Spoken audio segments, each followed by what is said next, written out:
Assalamualaikum warahmatullahi wabarakatuh. Untuk anak-anakku semuanya, gimana kabarnya? Semoga kalian semua dalam kondisi sehat walafiat semua. Mengingat kita masih dalam kondisi masa pandemi COVID-19, kita masih mengadakan suatu pembelajaran dengan sistem daring. Ibu harap kalian tetap semangat belajar dari rumah, tetap jaga kesehatan, patuhi protokol kesehatan. Insya Allah kondisi semakin membaik dan kita bisa KBM secara normal, bisa kembali ke sekolahan yang kita cintai ini. Mungkin tidak usah dengan perkenalan, kelas 10 kita sudah bertatap muka. Masih yang mengampu mata pelajaran PPKN adalah Bu Widati. Ya, semoga kalian tidak bosan lagi untuk bertemu lagi dengan saya. Tetap semangat dengan mapel PPKN-nya.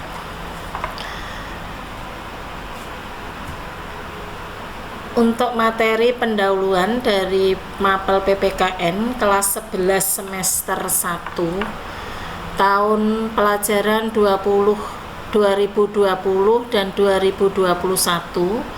Untuk semester 1 nanti untuk kompetensi dasarnya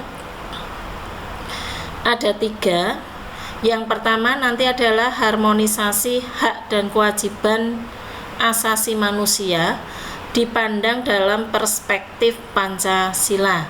Jadi kita mengingat lagi materi yang sudah, materi SMP atau nanti materi kelas 10, kalian masih mengingat tentang hak asasi manusia.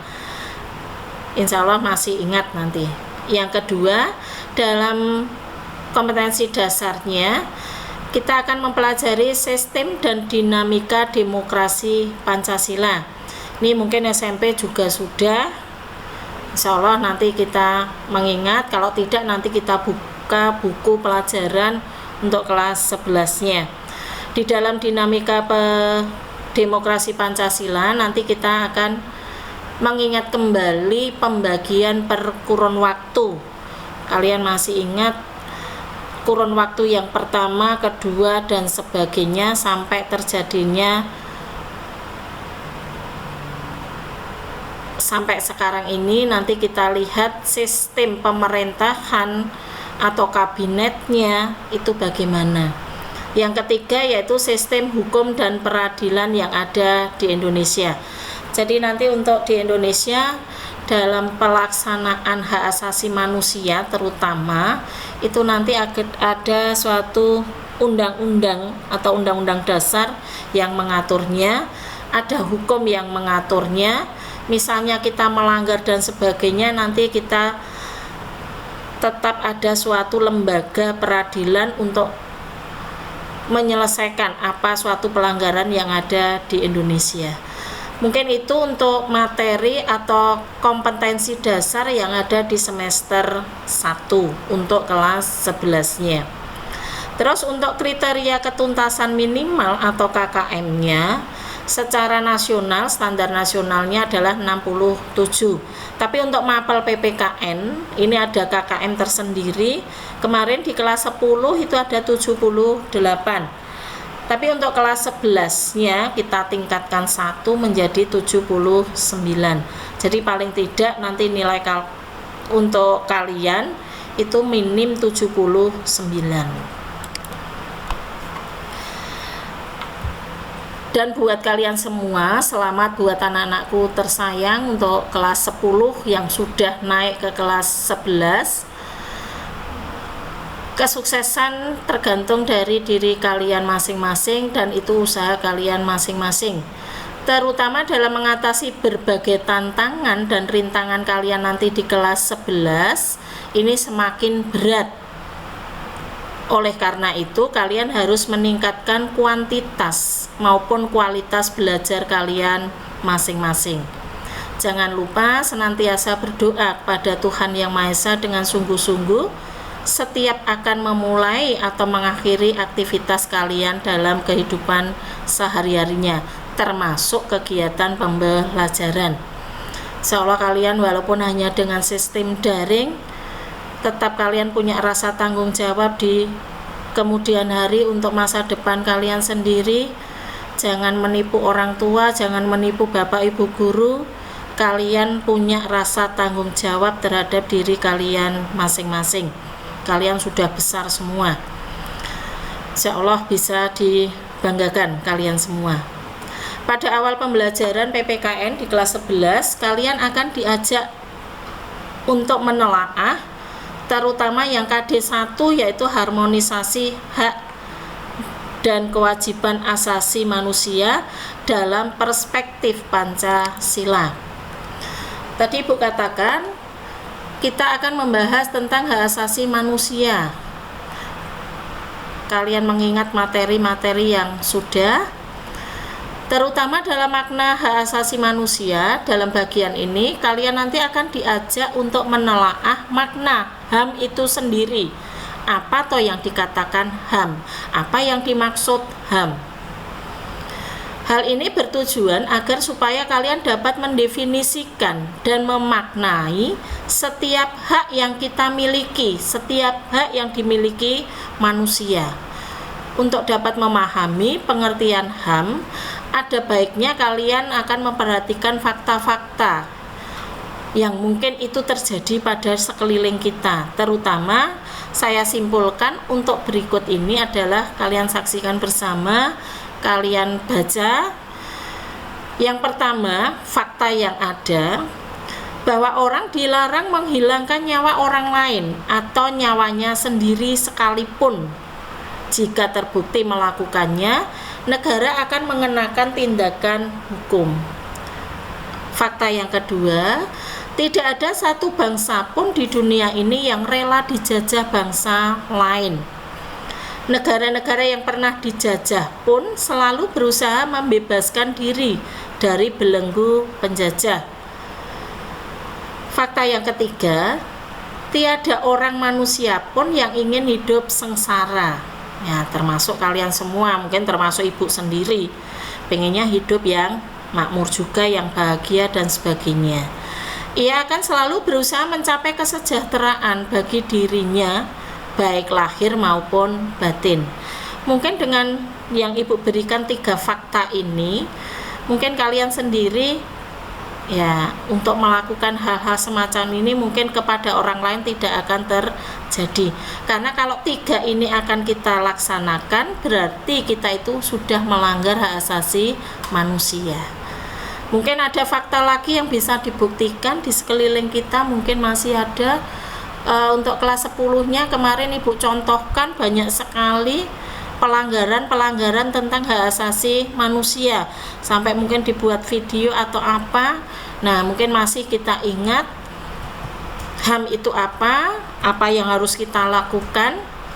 Untuk kelas 11 ini nanti lebih jauh lagi pandangannya dengan nilai-nilai Pancasila.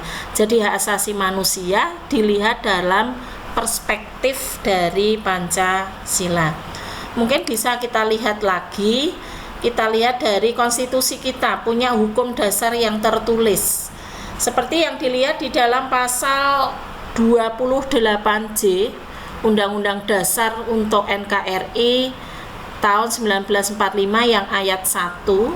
Di sana disebutkan bahwa setiap orang wajib menghormati hak asasi manusia orang lain dalam tertib kehidupan berbangsa, bernegara maupun bermasyarakatnya. Tidak hanya dalam pasal 28J yang ayat 1, masih ada dijelaskan dalam pasal 28J ayat 2-nya.